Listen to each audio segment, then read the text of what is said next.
Welcome to the Human Capital Innovations Podcast.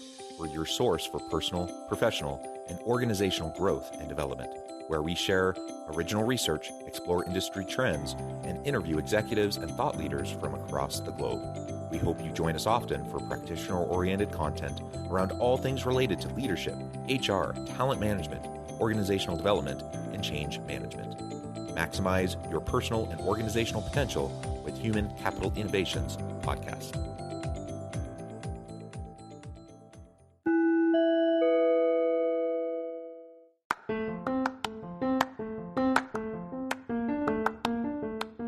Do you enjoy the Human Capital Innovations Podcast? Enjoy ad-free listening by going to the Patreon page, and please consider contributing even at the producer or sponsorship level. And please leave a review. Thank you for your support.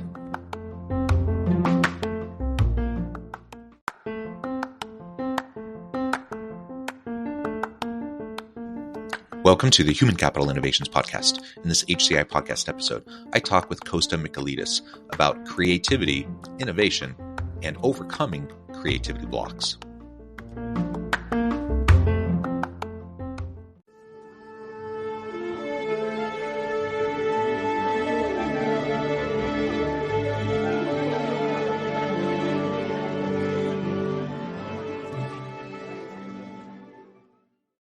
Costa Michailidis, welcome to the Human Capital Innovations Podcast.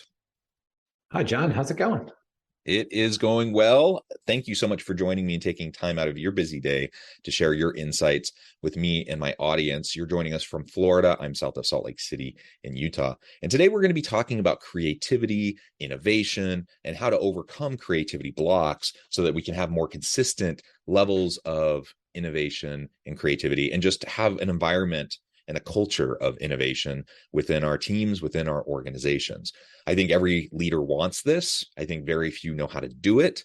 And so I think this will be a fantastic conversation. I think it will be very applicable to everyone listening today. As we get started, I wanted to share Costa's bio with everybody.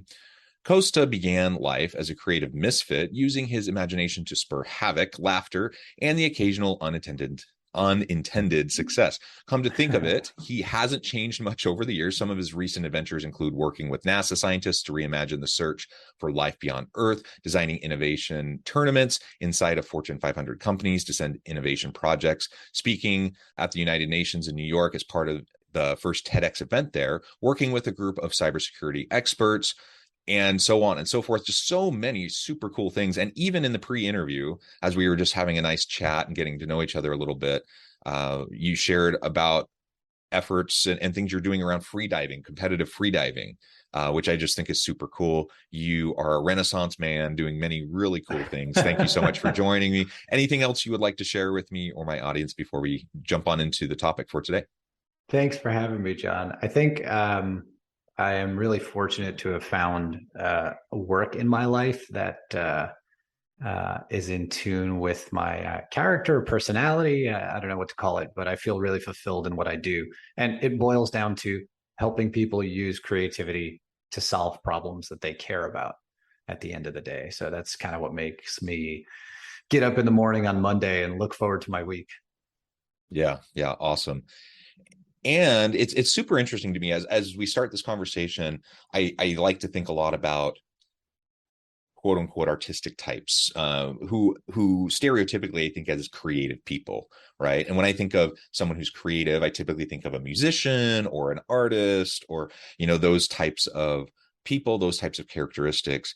But when you really step back for a moment and really think about what it means to be creative and who is creative and what are the elements of creativity, I think it's far more inclusive than that. And I think all of us are creative beings. And in fact, it seems like most of us were far more creative when we were younger, and it was kind of drummed out of us as we conform to social norms and within systems and structures. And so it seems like perhaps we need to relearn the creativity that we knew, as children, as we knew how to play and those sorts of things. So what do you think about that? I know you do a lot of work in the space. What does the research say about creativity, and can it be learned? And if so, how do we learn or relearn creativity and apply that in our lives? Yeah, it's a balance like most things in life. So, and you're absolutely right. Creativity is kind of beaten out of us typically for most people. It's just not rewarded or recognized. You go to school, most schools are concerned with um, discipline, critical thinking, the skills that were really important for work about 80 years ago. So that, with that much of a focus on finding the right answer, there's not a lot of room for creativity. Sadly, the arts get cut. The arts are a wonderful way to cultivate creativity. Creativity and art are different. So let's say you're an engineer. You have to think incredibly creatively to be a great engineer. And engineering, sometimes we think of as the furthest thing from art. And it's like, well, actually, these things are quite related. So a decent way to think about it is there's a part of your mind, and creativity is a superset of a lot of individual skills. So there's a part of your mind dedicated to creativity, or there's a mode that your mind operates in when you are thinking creatively, that is generative. It is generating lots of potential ideas to solutions for a problem. It's generating lots of ideas for what the characters in a book might be like, or what adventures they might go on. That's the generative part of your thinking. And that's creativity. And you can use your imagination, you can enumerate, you can copy, paste, and adapt things. There's lots of individual skills for how people do creativity. But when your mind is in that creative mode, it is generating possibilities. This isn't just ideas and solution oriented. This can be about the question. So when you're trying to figure out how to get to the root cause of something, so you have a predicament. My kids have really poor habits. They're not, responsible enough. They don't eat healthy. I want to teach my kids healthy habits, but what's the root cause of this? And so in the exploration of finding the root cause, there will be a sort of correct answer, or a most important factor, but you're probably going to have to think about all the different possibilities. And so your creativity is engaged here, not in generating ideas for solutions, but engaged in identifying potentials for what might be causing the problem in the first place. So this generative mode that our mind goes in, it's useful for clarification. It's useful for identifying ideas for solutions. It's useful for making pivots later on in the process. You're sort of constantly relying on your mind's ability to generate possibilities as you go through a problem-solving process. And then there's the other half of your mind, which is we can call critical thinking. And this is about, okay, that's the universe of possibilities. Which ones are the most likely? Which ones should I pay attention to, select, focus on? And so those two sort of halves in your mind, when they both work well, you can build a bridge. You can invent a new product and bring it to market. The and bring it to market part, right? You can imagine a new product, sit in a laboratory, build it all day. If nobody wants to buy it, it's not that useful. So that critical thinking piece, the reality piece, super important. So those are the sort of two halves. And I do think you're right that they kind of get beaten out of us as we grow up. So there's a lot of relearning that we have to do. Everyone is innately creative. It's half of you. And so when we do training programs, a lot of what we're doing is really just tugging at the strings, like inspiring the creativity that's already there. And then perhaps if we're going on to sort of, mastery, high level sort of innovation, we might be sharpening some of those skills, offering more tangible pieces of training material.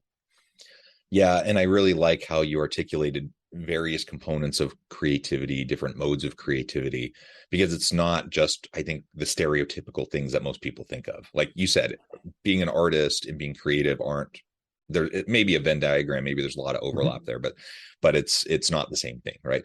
And there are lots of ways to be creative. And even like you were just saying, what I was hearing is just the ability to generate the right questions in your mind as you're dealing with issues.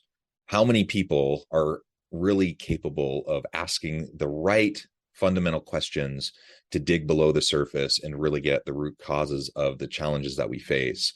It's been my experience that's a quite the skill set that very few people actually have. And so, but that's creative. That's something that's going to drive innovation. And so I think getting outside of the stereotypes about creativity, I think, is part of what's necessary so we can all see ourselves again as a creative creature. I like music. I like art. I'm not particularly good at either of those things. I like sports. I'm not particularly good at sports, but I do them and I have fun with them. I play the guitar a little bit. I sing and these various things. And just because I'm not like someone that you're going to go pay to see, perform in concert, that doesn't mean I'm not being creative when I do those things, or when I'm consulting and working with an organization to try to help them diagnose problems and try to help implement interventions, change interventions and such. That requires a tremendous deal of creativity. And so as long as we can see ourselves as creative beings and recognize there's a whole range of ways that manifests, then I think we can lean into learning the skills, the competencies and capabilities related to creativity. And because I do think we can relearn those and develop those over time, just like they were kind of beaten out of us. We can relearn them and we can foster that kind of an environment within ourselves, within our teams, so that we can thrive and have innovation. And you used the word innovation just a minute ago, and I'm wondering how what's the difference between creativity and innovation in your mind?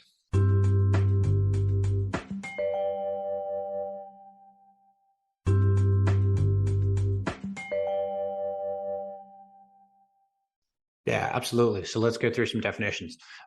Before we jump there are times when I'm in a room full of people, whether it's a training session or a group of scientists, and I will sort of poll the room at the beginning and ask how many people here identify themselves as creative. Go ahead and raise your hand. And I will get, less than half, 20%, something like that. And then I ask again at the end, and a whole lot more hands go up. And it's because, it's not because in this short training session, we have made them more creative at the core. It's like, no, we've sharpened some skills. We've done a little bit of work.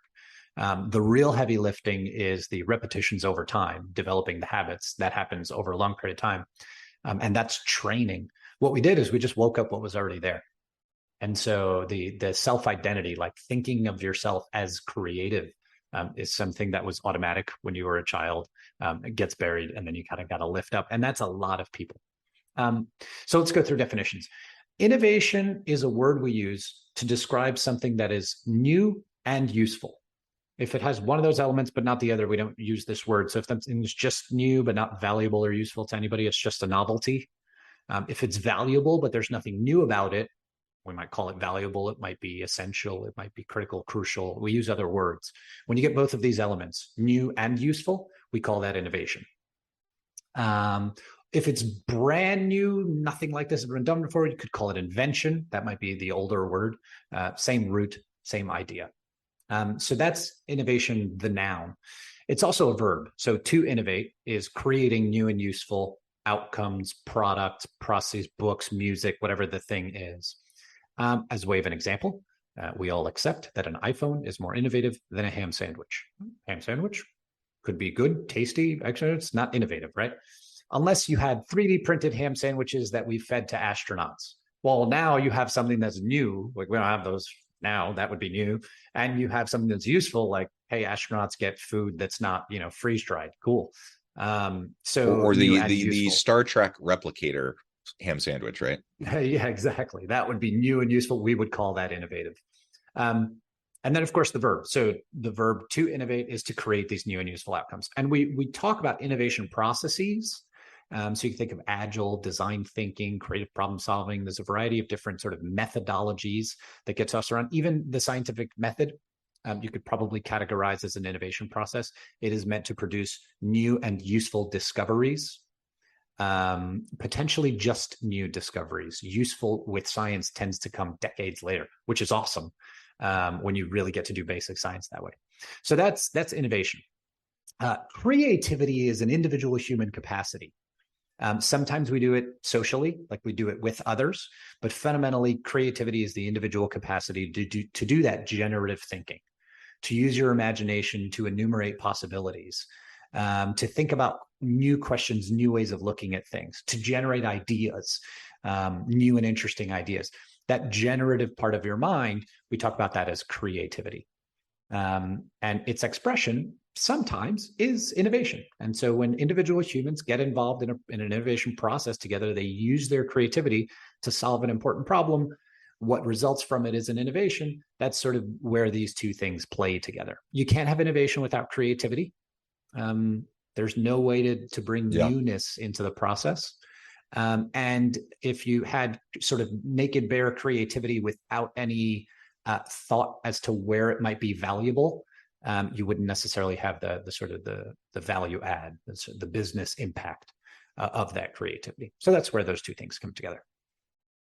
Yeah, that's a great way to think about it. And they usually very often go hand in hand, but they are slightly different. And I think it's important to be able to keep that straight in our minds, because they get used interchangeably a lot. And if as a leader, I want to foster an innovation culture or an environment of innovation and creativity in my team, I need to be clear on what that actually means so that I can actually put steps in place, policies, practices, procedures, culture, all of those things in place to support what I'm actually trying to do. And so often I'll go into organizations and I'll have this conversation, and pretty much everyone says, yes, we want to be innovative, but very few actually have the system set up and an environment set up in such a way that they're promoting innovation. And in fact, oftentimes they're actively undermining innovation, perhaps unintentionally, perhaps as an unintended consequence, related to some policy or something. But most of the time, they're actively undermining their desire, their intentionality towards innovation. So how do we get past that? So the heavy consulting here, and reel me back if I go too deep into the weeds, is under communication is usually the problem. Part of communication is defining. What we invite organizations to do when we work with them is define innovation for yourself. Have the conversation about semantics, do the defining process in your organization. What does innovation mean here? And what would it mean to you if you could be innovative? So that's the sort of motivation or purpose piece of the equation. The approach we take is a storytelling approach. So we'll typically go into an organization and invite them to ask for stories about where creativity is being used in the organization. So bring us stories about creativity or creative problem solving. Where are people using creativity? Where are they using it to solve problems? Both of them, one is slightly more general than the other. They're both useful questions. The stories that come back, we then look at them and we ask questions about, okay, what purpose is driving people's creative problem solving? Here we're using creative problem solving as like really tiny innovations. Anytime you're sort of using creativity to solve a problem, you're doing really little innovations, which is great. Or big ones. Building a new kind of rocket is also creative problem solving. It's just scaled up at that point. Everybody recognizes it as innovation. We're looking for the really tiny evidence. Not necessarily everyone would recognize that as innovation, but anyone can recognize it as creativity being used to solve a problem. So we ask for those, stories come back, and then we say, okay, well, what purpose is typically driving people? Which people are doing the creative problem solving? Which people aren't? Which people are doing it at which times? You could really dig into the people piece. We ask about process. What process? How long does it take? Do they do it quickly? Do they do it on the fly? Is this something going on in the background? Is there some idea stealing going on? Is that good idea stealing, bad idea stealing, et cetera? So purpose, people, process. Ask about the environment. In which environments are people feeling safe to be creative or willing to be creative? In which environments do they struggle to use their creativity? In meetings with lots of people? Is it easier in small groups? Is it easier at the water cooler? Is it easier in a meeting with your boss? These are, you can imagine typical answers to these questions. Sometimes you get atypical answers. And then the last is the product. So, okay, you're using creativity to solve problems. Which problems? What product? What's the outcome of this? What product is being produced and so forth? So we look across those dimensions. And what we see is there's already a culture of innovation. There's already one there. People are already using creativity to solve problems in small ways here and there, or in big ways. Like if you go into an organization with established innovation processes, the stories should reflect the policies and procedures that are in place. If they don't, then you have disconnects. So what we do is we don't typically try to come in and say, this is what the research shows is an innovative organizational culture. You should change your culture into this. So, no, that's a horrible idea. You should go and learn how the culture is already being innovative and understand where the leverage points are and see if you can grow from there. So far more gentle, smaller investment, better outcomes, more reliable outcomes. And we call that story mining. So go and mine for stories as a starting point. Yeah, I love it. I think that's absolutely the right approach. Maybe you could describe for us one of the most interesting innovation projects you've ever worked on, whether that's working on with a client to try to help them ramp up innovation and that innovative culture and the mechanisms for innovation, or something else. But yeah, share with us some really cool innovation project that you worked on.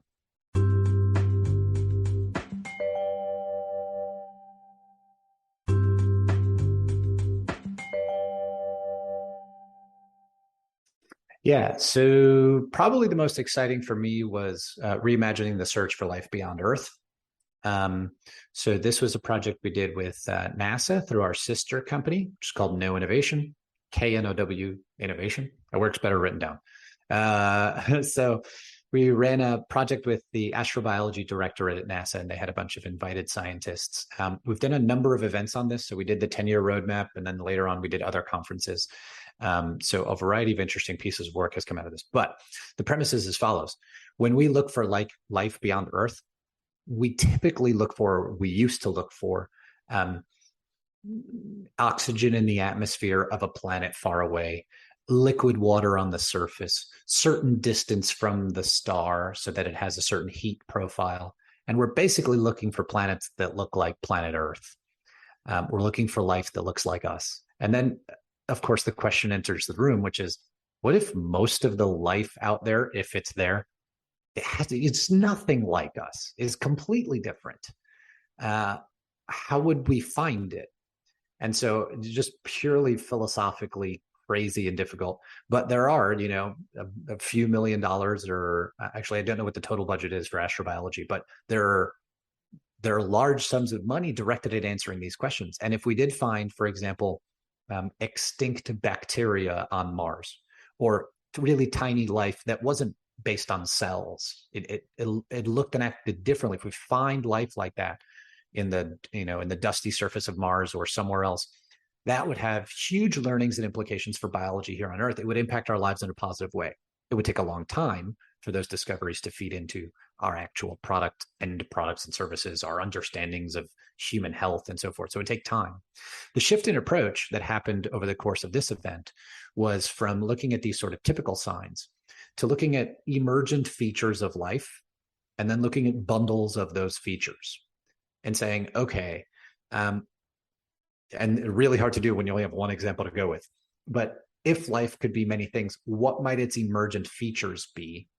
And then can we look for those emergent features and figure out where there's a threshold? Like if we were to scoop up a chunk of dirt on an exoplanet, or scoop up some ice off Europa, which is a frozen moon around Jupiter, and we were to look inside that, what kind of chemistry could we look for that would have signs of life that wasn't necessarily like us? So this was the reimagining. So philosophically fascinating, really cool work. I hope sometime in this century we get to actually see if something, if there are some bugs on some bodies in our solar system. It would be really, really cool to find that. I'm not hoping for little green men. That's a whole other universe of madness. Well, that is so cool.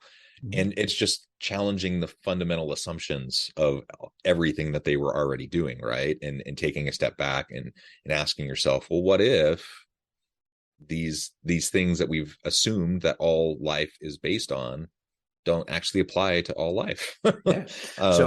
So our job in that room was to basically keep asking the else question. What else might it look like? How else might it work? What else? How else? Why else? What else? How else? Why else? It got nauseating after a little while, but we kept shifting their perspective and shifting their perspective and shifting their perspective and introducing variety in the breadth of what they were considering. That was one thrust. There were a few other sort of priorities in the room, 2-day conference, lots of fun.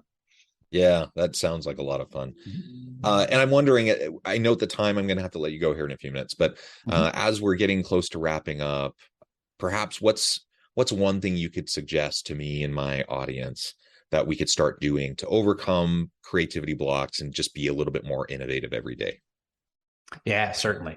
So the biggest recommendation I make for people doing this is come up with lots of ideas. So when you're in a situation where you need creativity and imagination to do something, so if there's a known solution and there's an expert to hire, great, fantastic. No need to waste, time and effort. This is the known solution. Go do it. No problem with that. If you're living outside of that, if you're in a situation that's too individualistic and unique, brand new, you're trying to teach your kids healthy habits, not the prototypical child that's written up in this blog post here that didn't work at all, right? You've already hired the expert, that failed. Whatever the situation is, if you need creativity, if you need ideas for solutions, if you're trying to come up with ideas for a new product at your business or ways to grow your small business or whatever the challenge is, come up with lots of ideas. Lots. I mean, like 100 or more. And the idea here is that you want to set a really high target. This works in generating really good ideas. The literature, the psychology literature demonstrates it. We've sort of run the experiments casually in our rooms with scientists. It works there. We've done it with businesses. It works there. And what it feels like is really cool. So you generate your first few ideas, and that's what you typically do. And so that feels normal. And then you sort of experience this lull. You're like, I'm out. There's no more ideas. Not true. There are infinitely more ideas at the other end of this lull. So you'll experience a lull. Then you'll come up out of it and you'll have another batch of ideas, and these will be slightly more novel. Your brain now is needing to reach to more interesting places to make these. And then you might experience a second lull, and you come out of that and you get even more originality. So the reason coming up with lots of ideas works to help innovation along is because if you just generate 5, that's all you have to work with. If you generate 50, just statistically, you could have more good ideas in there. In addition, as you generate more, you force your brain to go to more novel places. You get a higher concentration of novelty. The chances that there's a good idea goes up as you go on. This is the compound interest piece. And then lastly, as you practice this skill over many iterations, months, years, et cetera, you get better at it. You get more novelty sooner in your idea generation processes. So some of the tips and tricks are defer your judgment. Don't judge the ideas as you have them. Just make a nice big pile. Worry about judgment later. You can force a connection. You can build on your ideas. So if you're looking to come up with more ideas, you can build on a specific idea, extend it, change it, subtract something, et cetera. If you're looking to go in a totally new direction, you can force a connection to something random. How would Will Smith solve this problem? How would Winnie the Pooh solve this problem? Okay, cool. Now you're on a new branch. You can build on ideas over there and generate more ideas in that direction. Make it fun. Humor demonstrates higher levels of idea generation. There's a whole lot more. So that's the sneak peek. Yeah, awesome. Costa, this has just been a fantastic conversation. You've got me thinking about a lot of things. So I'm excited to just explore this more. Before we wrap up for today, I wanted to give you a chance to share with listeners how they can connect with you, find out more about your work, and then give us a final word on the topic for today. Absolutely. Innovationbound.com/101 is the Innovation 101 course that we have that's broadly available. It is currently in development.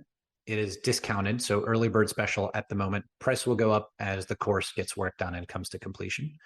And then just email me. I know it's a podcast, feels weird to email a guest, but yeah, just reach out to me. Costa@innovationbound.com. Would love to connect with anybody who's interested in this stuff. Wonderful. Thank you so much. It's been a pleasure. I encourage listeners to reach out, get connected, find out more about what Costa and his team can do for you. Check out that course. And as always, I hope everyone can stay healthy and safe, that you can find meaning and purpose at work each and every day. And I hope you all have a great week. Do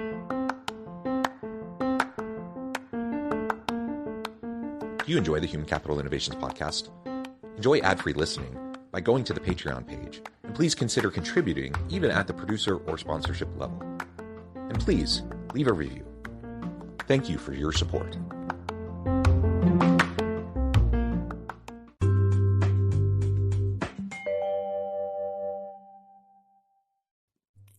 Thanks again for joining us for this episode of the Human Capital Innovations Podcast.